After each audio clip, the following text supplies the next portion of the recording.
사랑합니다. 성도 여러분, 목요일 아침입니다. 이 한 주간 여기까지 인도하신 하나님을 찬송합니다. 어떻게 지내고 계시나요? 마음의 기쁨이 있으십니까? 용서하고 사랑하는 우리의 삶에 하나님의 축복이 더 넘칠 것인데 참 쉽지 않지만 우리 말씀을 들으며 힘을 얻고 기도하고 결단해서 성령의 충만함으로 우리의 삶에 회복이 있고 기쁨이 가득하게 되기를 소망합니다. 말씀 봅니다. 계속해서 같은 본문이에요. 마태복음 6장 12절 말씀. 우리가 우리에게 죄 지은 자를 용서한 것 같이 우리 죄를 사하여 주옵소서. 아멘. 잘하는 말씀이잖아요. 우리가 계속해서 이 구절의 말씀을 살펴보는데 이 말씀은 단순히 죄 용서를 구하는 기도가 아니죠. 좀 더 들어가면 이 말씀은 어떤 말씀이에요? 상처 입은 인간의 마음을 치유하는 하나님의 방법이 담겨 있다는 것을 배울 수가 있어요. 용서는 상처를 치유하는 하나님의 최선의 방법일 거예요. 참 이게 역설인데요. 용서해야 내 마음의 평강이 임하고 내가 자유할 수 있고 인격적이 되고 막 삶의 기쁨이 있잖아요. 이 주변에 사람들이 몰려들고 같이 지내고 싶어하고 뭔가 이렇게 같이 이루어가지 않겠습니까? 벽을 탁 쌓고 담을 있는 대로 쌓고 용서하지 못하고 그러면서 외롭게 쓸쓸하게 인생을 그렇게 살아갈 필요는 없는 것 같아요. 그렇죠? 자, 사람들의 마음에는 수많은 감정이 있어요.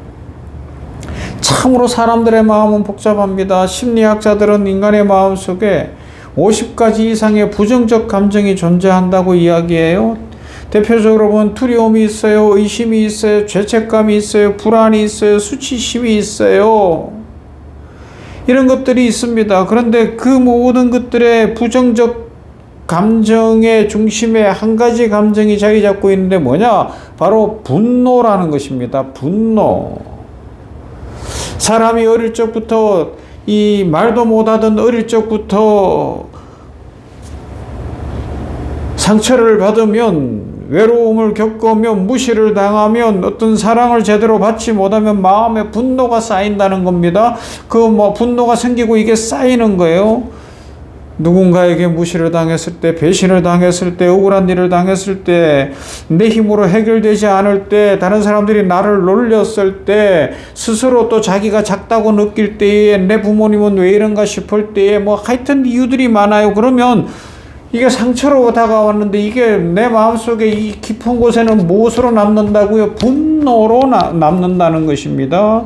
그런데 분노가 더 큰 문제는 뭐예요? 이게 그냥은 사라지지 않는다는 것입니다.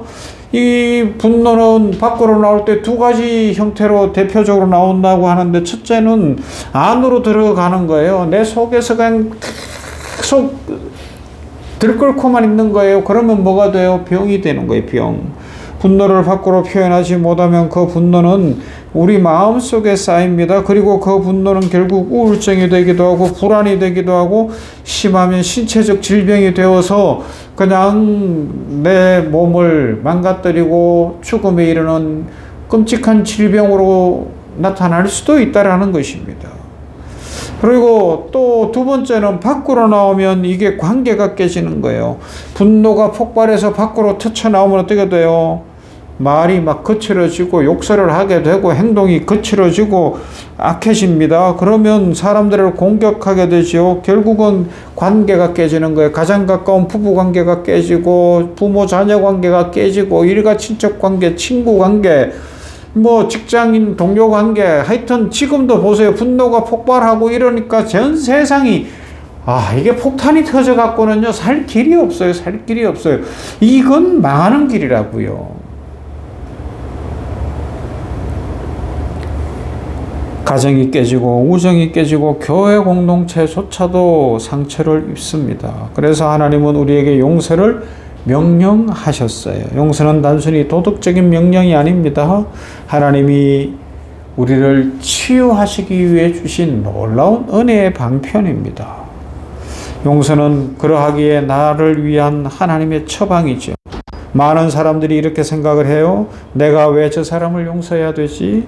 저 사람이 뭐 잘못했는데 내가 왜 먼저 용서해야 되지? 그래서 용서하지 않습니다. 그러나 성경은 이렇게 말합니다. 용서는 상대를 위한 것이기도 하지만 사실은 나를 위한 것이다. 용서하지 않으면 내 마음이 지옥이 된다. 겉으로는 아무것도 아닌 것 같지만 마음속에는 계속 그 사람을 묶어두고 그 사건을 반복해서 떠올리게 되죠. 그리고 그때마다 마음이 다시 아픈 겁니다. 그러나 용서를 시작하면 놀라운 일이 일어납니다. 내 영혼이 자유를 얻습니다. 그래서 예수님은 우리에게 이렇게 기도하게 하셨어요. 우리가 우리에게 죄 지은 자를 용서해 준 것 같이 우리 죄를 용서해 주시옵소서. 그래서 이것은 단순히 용서의 기도를 넘어 치유의 기도입니다.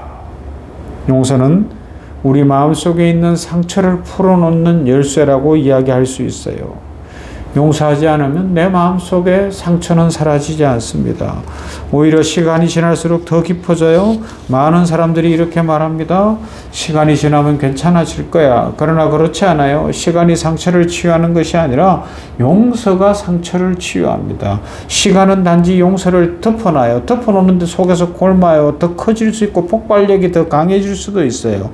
그러나 용서는 그 상처를 풀어놓습니다. 그래서 예수님은 우리에게 용서를 삶의 방식으로 가르쳐 주셨어요. 어떤 사람이 있었어요. 자신이 살아오면서 자신을 힘들게 했던 한 사람을 너무 미워했어요. 그래서 매일 그 사람을 생각하며 분노했습니다. 그러던 어느 날 상담을 받는데 상담가가 이런 이야기를 하는 거예요. 당신이 미워하는 그 사람을 생각해 보세요. 그리고 또 이야기합니다. 이제 상상해 보세요. 당신과 그 사람이 허리에 밧줄을 같이 묶여 있다고요. 한번 상상해 보세요. 이때 이 사람이 깜짝 놀랐어요. 왜 제가 그 사람과 같이 묶여 있어야 합니까? 상담가가 조용히 이야기하는 겁니다. 바로 그것이 용서하지 않은 상태입니다. 용서하지 않으면 우리는 그 사람과 계속 묶여 있어야 되는 거예요. 그러니까 상처가 해결될 길이 없죠. 그러나 용서하면 그 밧줄이 끊어진답니다. 그리고 자유가 시작되어집니다. 용서는 상대를 풀어주는 것 같지만 결국은 내 영혼을 풀고 내 마음을 풀고 내 인생을 푸는 열쇠가 된답니다.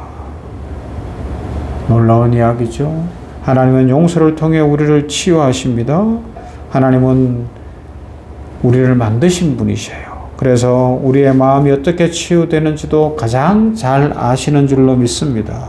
그래서 하나님은 우리에게 용서를 명령하셨어요.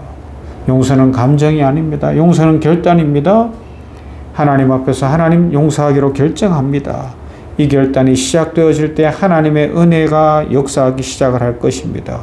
그리고 놀라운 일이 일어나지요. 마음이 가벼워집니다. 분노가 사라집니다. 평안이 찾아옵니다. 이것이 하나님의 치유의 방식입니다. 용서하기 시작하면 우리의 영혼이 자유를 얻습니다. 성도 여러분, 혹시 마음속에 풀지 못한 상처가 있나요? 누군가의 말 때문에, 누군가의 행동 때문에 마음속에 분노를 품고 있습니까? 주님은 오늘 우리에게 말씀하십니다. 용서하라. 용서하라.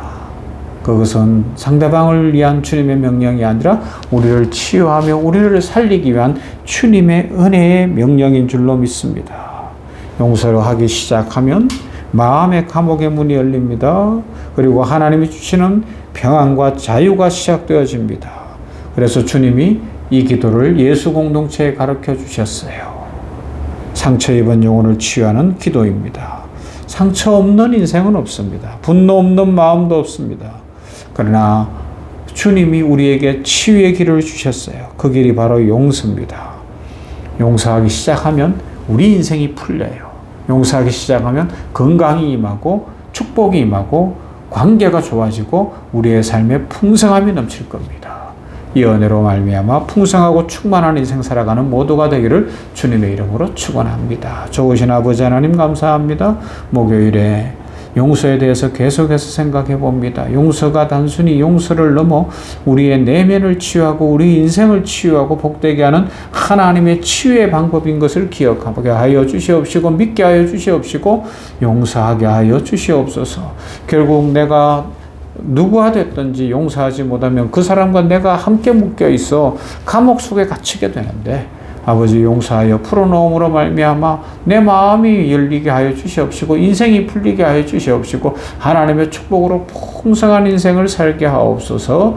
아버지 우리 교회 안에 용서가 있고 회복이 있게 하시고 가정 안에 용서와 회복이 있게 하시며 이 사회가 서로 물고 뜯고 악의 다툼을 하는 세상이 아니라 용서하는 세상이 되어 같이 살아가는 세상 되게 하여 주시옵시며 다시 기도하오니 이 열방에 아버지 전 세계에 긍휼을 베푸시사 전쟁이 끝나고 같이 사는 세상이 이루어지게 하여 주시옵소서. 예수님 이름으로 기도하옵나이다.